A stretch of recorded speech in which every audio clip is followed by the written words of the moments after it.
Well. Shopping for a car? Yep, Carvana made financing a car as smooth as can be. Oh, yeah? I got pre-qualified instantly and had real terms personalized just for me. Doesn't get much smoother than that. Well, I got to browse thousands of car options on Carvana, all within my budget. Doesn't get much smoother than that. It does. I actually wanted a car that seemed out of my range, but I was able to add a cosigner and found my dream car. It doesn't get much... Oh, it gets smoother. It's getting delivered tomorrow. Visit Carvana.com or download the app to get pre-qualified today. Welcome to the HCI family of podcasts. We're your source for personal, professional, and organizational growth and development. We share our own original research, explore industry trends, and interview executives and thought leaders from across the globe. Join us for practitioner-oriented content around all things leadership, HR, talent management, organizational development, and change management. Maximize your personal and organizational potential with the HCI family of podcasts.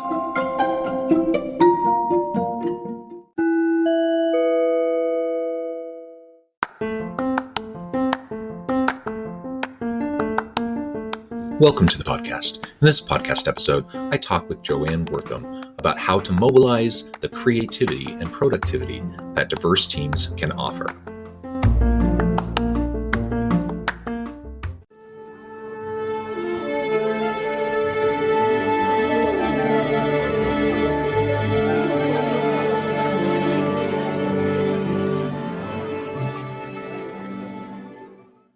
Joann Wortham, welcome to the conversation today. Thanks so much, John. I'm so happy to be here. It is a pleasure to be with you. You're joining us from the LA area. I'm south of Salt Lake City in Utah.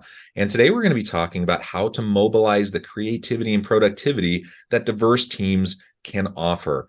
I love talking about diversity, equity, and inclusion. I love talking about creativity and productivity. So anytime we can bring the two together, I think that's a fantastic dialogue to have. I'm super excited to have this conversation with you today. As we get started, I wanted to share Joann's bio with everybody. Joann Wortham is a seasoned international thought leader who uses insight from lived experiences along with her background in education, healthcare, business, and risk management to create novel approaches to today's most critical workplace concerns.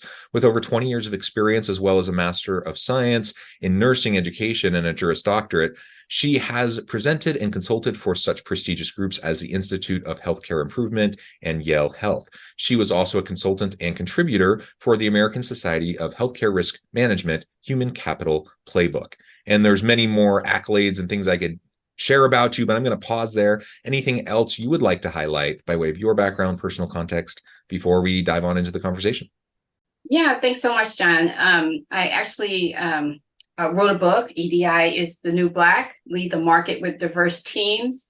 And this work really is my life's work, if I can say it like that, with really bringing to the marketplace what diversity, equity, and inclusion can do for companies and corporations, and how they can really better use the tenets of equity, diversity, and inclusion for really pushing their companies forward and making it a healthy workplace for all their employees.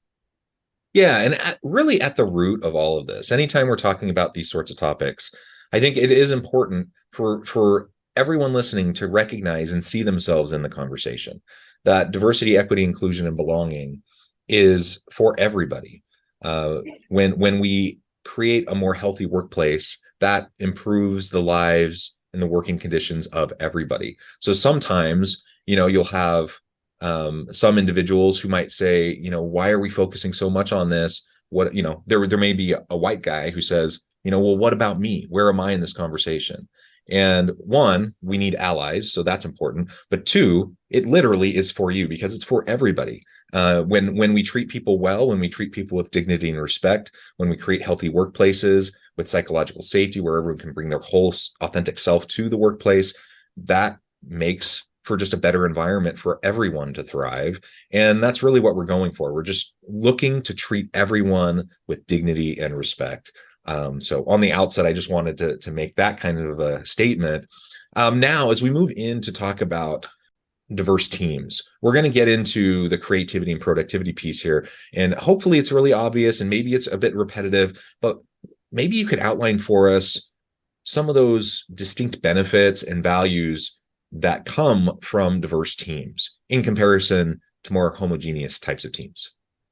Right. And you know, the real thought there, John, would be the more diverse folks that you have in your team, the more diverse the ideas will be, Mm-hmm. right? The more diverse the approach to the work will be, right? And so what I love what Bernstein said.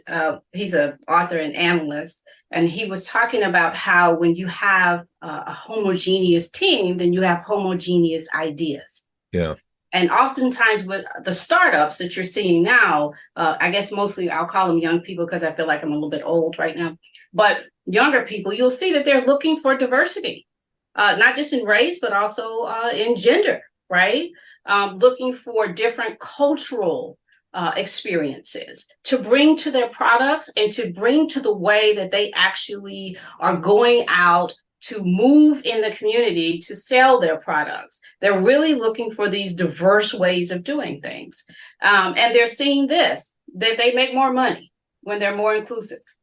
And I know you remember this, and being a Black woman, I can tell you this, for some times, and this is so obvious, so to speak, to me, but let's just say you're selling stockings. You don't wear stockings, John, but I'm just saying.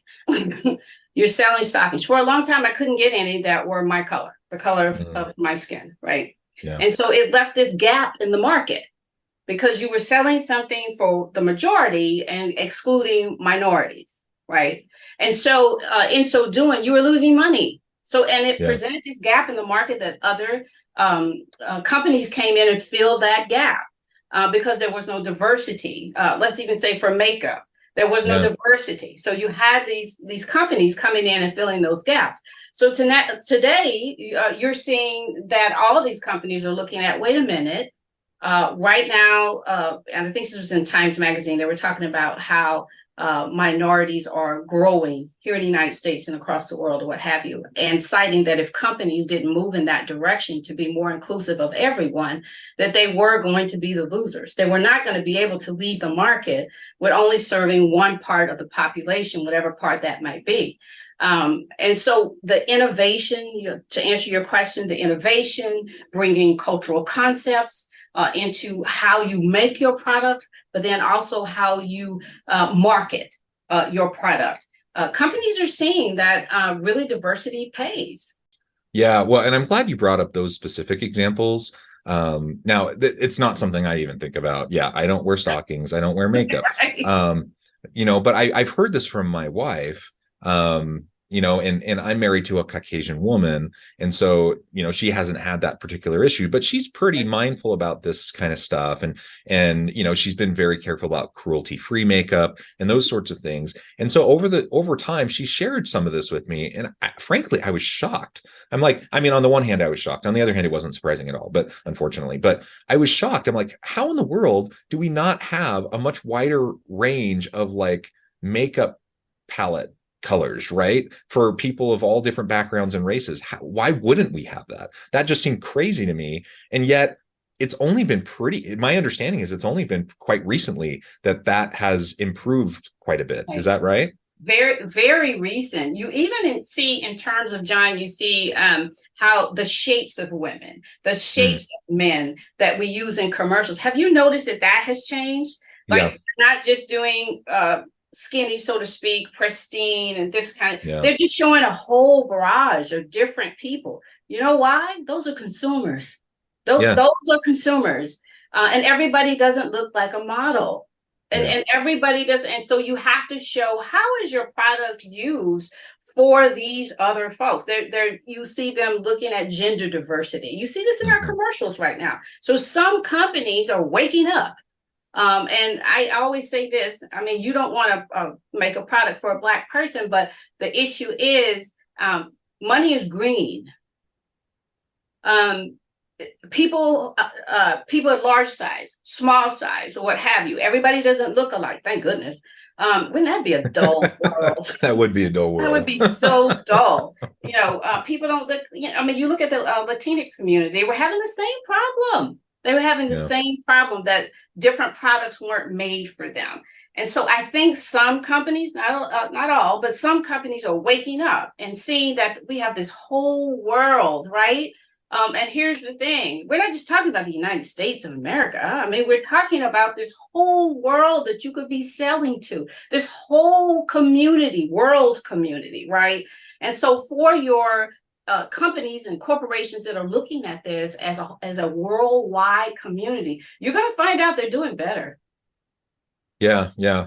And again, it's kind of crazy to think that you wouldn't be doing that, regardless of, even thinking about race equity, racial gender issues, or diversity, equity, and inclusion, like just from a pure like dollars and cents, bottom line perspective, you'd think, of course, why wouldn't you be creating makeup lines that work for everybody so you have a bigger market, right? So it is crazy that it's only been recently, like within the last couple of years, is my understanding, that that's become more of a common thing. And like you said, just the representation in media and commercials and such, for different body types and different gender expressions and all sorts of things, that has changed quite a bit just recently. So I think it's worth making a really important point here, that for the business case for diversity, equity, and inclusion is incredibly strong. The pure dollars and cents of it, it just makes all the sense in the world that you would do this. That's not even getting to what I think is the bigger and more important conversation, and that is around the human case of, like, we just need to like treat people well, treat people with dignity and respect. And of course, we want to give everyone a fair shake in the marketplace and in the workplace, and it's just the right thing to do. Right. But even if you can't get there, or even if that's a hard argument to get your C-suite executives to kind of buy into, man, just make the business case, because it's clear that you're going to have a bigger market. You're going to sell more stuff, more products and services. And the other aspect that you started to talk about and gave a couple examples of that I want to highlight too is just the creativity piece. Like when you get people from different backgrounds, and it doesn't need to just be gender or race, ethnicity, some of the more kind of visual, obvious types of diversity, but just cultural differences, socioeconomic differences. You come from different upbringings, different values, different perspectives. You have different lenses through which you see the world. And when you have teams like that can come to the table and have meaningful conversations and push back on each other, you're going to get better ideas. You're going to get better products and services that are going to meet the needs of the marketplace better. You're just going to have better stuff. And so it just makes all the sense in the world that we would try to do everything we can to make sure we have really healthy, safe, dynamic, diverse, and inclusive teams. For the most part, John, if you look at what we have done in the past, it really was more of us looking at the moral, part of it. Companies saying, well, we just need to get more, and I call this counting. We just needed to get more numbers of women, numbers of Latinas, numbers of Black. And so we counted how many we had, but we weren't really using the actual value of those people in producing products and services. We were just trying to make them more, and I'm not saying anything's wrong with that, but we were counting. Okay. We were counting, trying to make sure that the numbers were right. We moved from that over to what I call niche, meaning that some companies said, oh my gosh, I need to hire a Black person so they can be over the Black, communities and Black products, so that we can get out there, and actually compete. Nothing wrong with that. Nothing wrong with that. But when you look at this new model of the learning organization, that's really where you want to head. You want to know how these people, and that would be the ones that you were explaining here, maybe they're from a different part of the country. Maybe they have a different cultural. How do they do the work? how is the work done differently? How can we learn from them, become a learning organization in terms of equity, diversity, and inclusion? And really, I'm not saying anything is wrong with the moral end of it. Of course, we should do the right thing, right? Yeah. I don't see anything wrong with that. But I don't think, so to speak, we're squeezing all the juice out of our orange. We're just looking at numbers, or we're just looking at niche markets, when we really should be looking at how these folks can teach us how to do the work differently, a lot of times even more efficiently. How can this work be done? How can this product be made better? Looking at it from this cultural perspective, like, or where they're from, their lived experiences, nothing like a lived experience to say, this is how this should be done. And a lot of different products, there's several products that I use right now, which really comes from lived experiences. They have several different. Why do I keep going back to stockings? I don't know why, John, but you're gonna have to go back with stockings. But there are different things that women experience as a whole, or about our bodies or what have you. And you'll see that there's different products out there now that women thought of because of something that had happened in their life. And they were like, you know what? We need to make Spanx. I know you don't know what Spanx are. But anyway, actually, I do. What? I know what they are, yeah. Right. But when you hear her story, when you hear this this inventor's story, she talks about some things that were happening in her life and how she sought to make that better by creating this product. And so a lot of times I think we leave that out of equity, diversity, and inclusion when we're looking at that. A lot of times you'll see, and this is happening in terms of the makeup industry, clothing industry. I just saw the one where the man was saying he didn't want to tuck in his shirt. So he made a new shirt that doesn't need to be tucked or what have. All these ideas coming from women, men, other gender identities or what have you, race, ethnicity. We're creating new products. We're creating a new world that better fits who we are right now. Different expressions of the human experience. But you'll lose all of that if you're just looking at, I want to hire this particular group. And I'm talking about for companies who only hire Blacks, or companies who are only hiring Latinas, companies who only are hiring whites. I'm saying if you broaden the way that you look at things, even in terms of men and women, if you broaden, you already know this, John, is that if you have women on your board, they're known to make better decisions, right?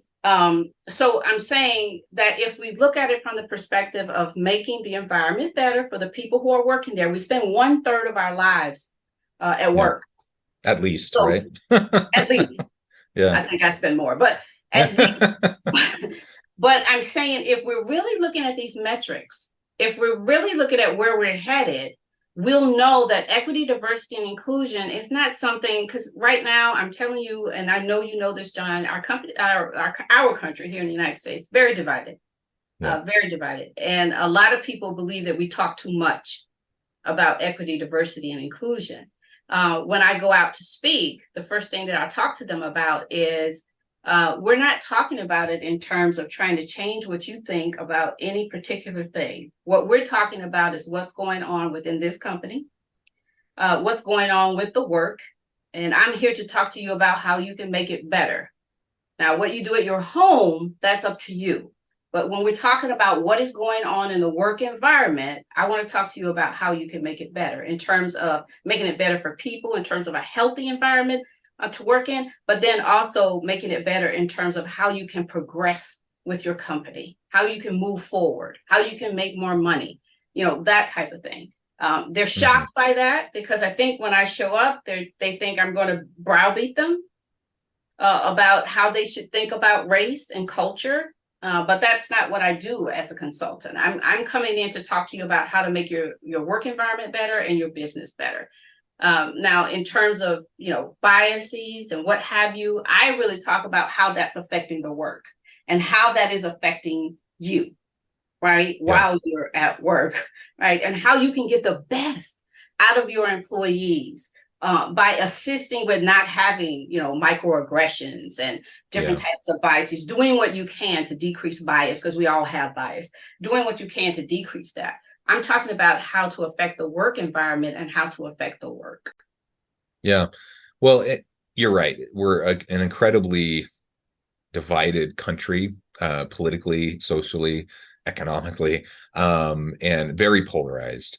And so these types of conversations can be tough, in part because it's become increasingly politicized to talk about equity, diversity, and inclusion. Unfortunately, in my mind, it's not a political issue at all. Like, it's just a human issue. It's just like, it's a business issue, a human issue. It's just like, how do we treat each other well? And my belief is that most people want to be treated well and want to treat others well. I don't think most people wake up in the morning thinking, how am I going to be a racist bigot today? Most people, the same thing, John.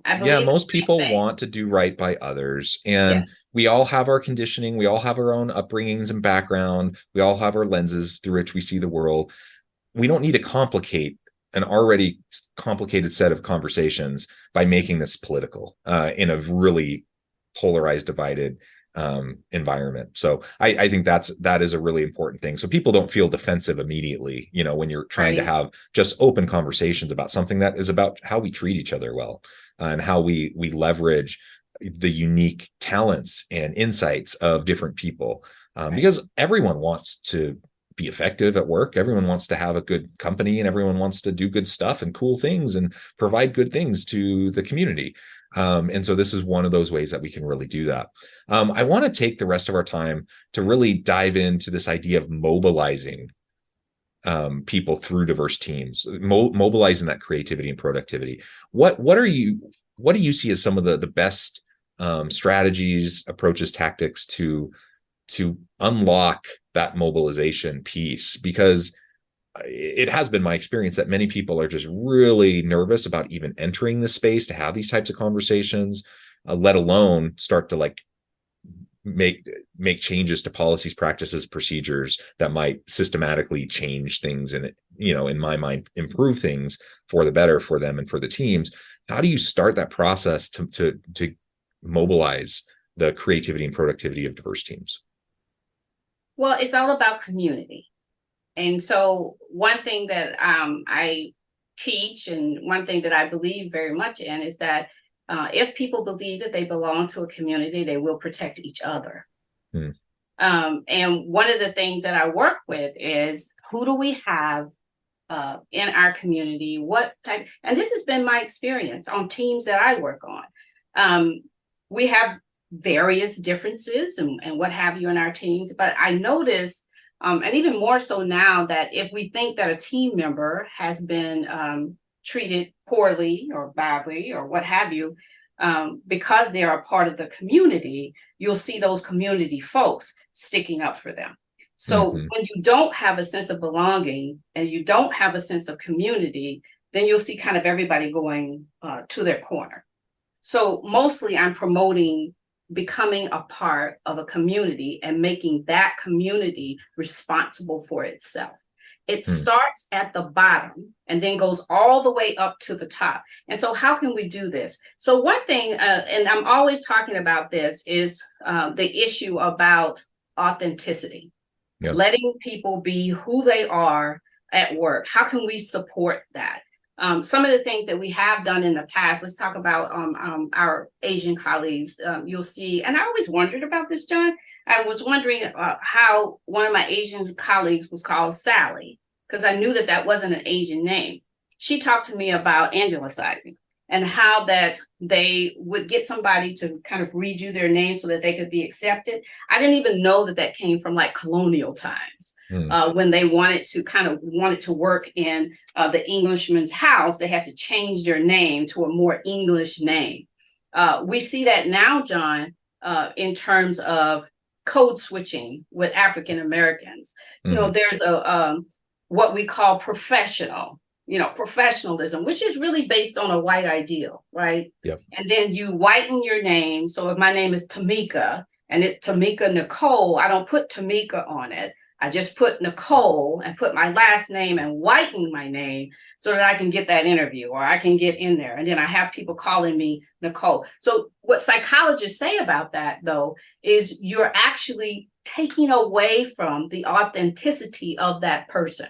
Now, this is the person that we want in our community. And when we want these people in our community, we want them to be their authentic selves, because it has been proven over and over and over again. That's where the innovation comes from. That's where the creativity comes from. So if you want to mobilize creativity and you want to mobilize the innovation of your product and your services, you want people to come to work as their authentic selves. So if they're wearing dreadlocks, I assure you that's not going to affect their brain. That does not affect your brain at all.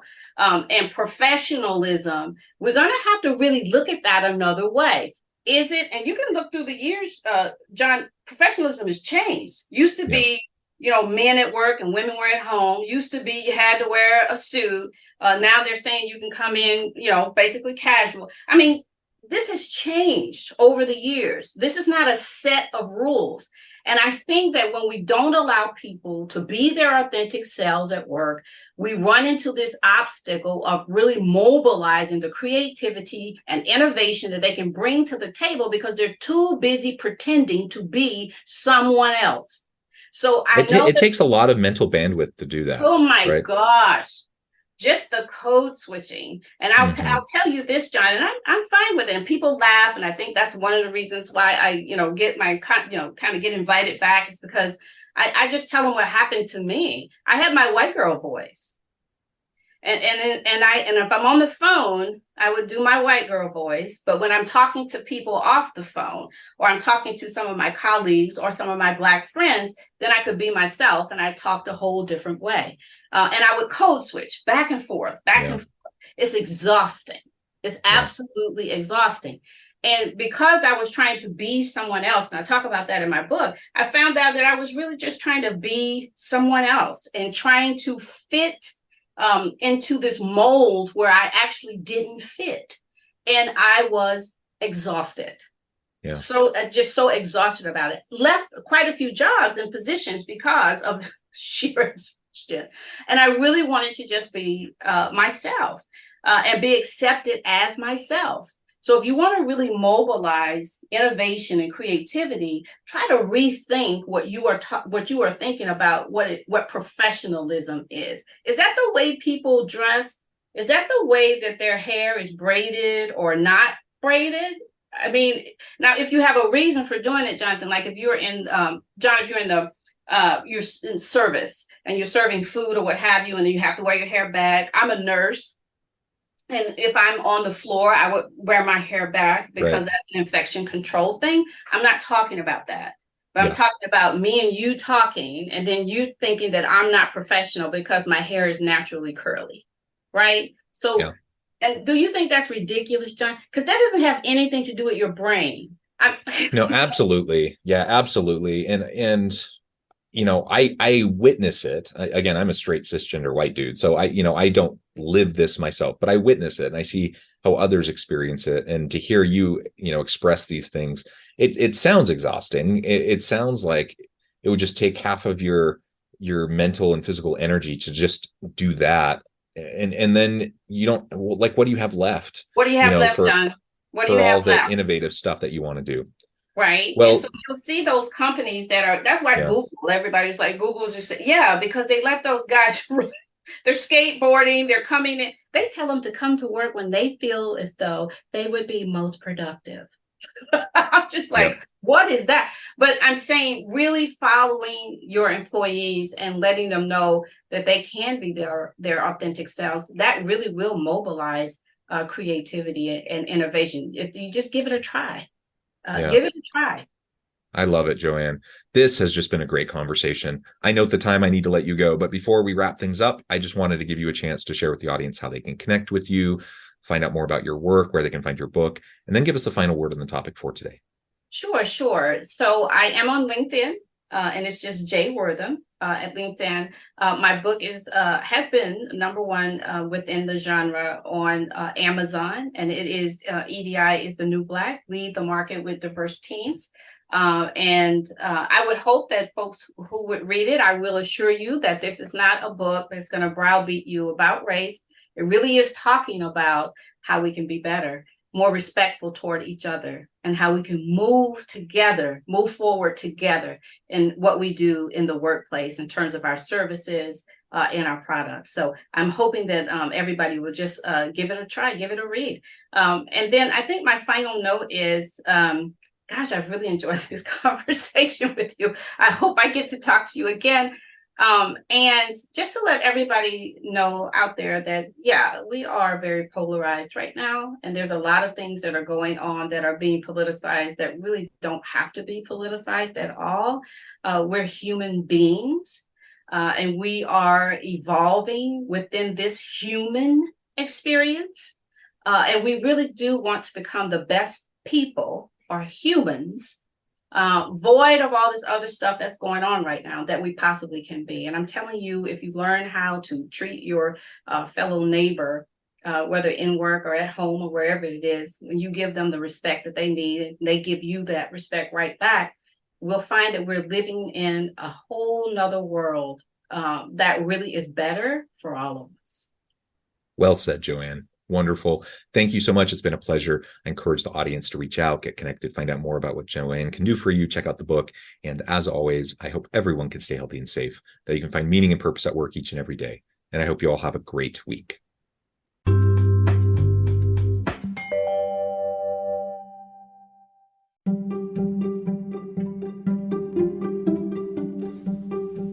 Thanks for joining us for this episode of the podcast. We hope you stay healthy and safe, and please join us again soon.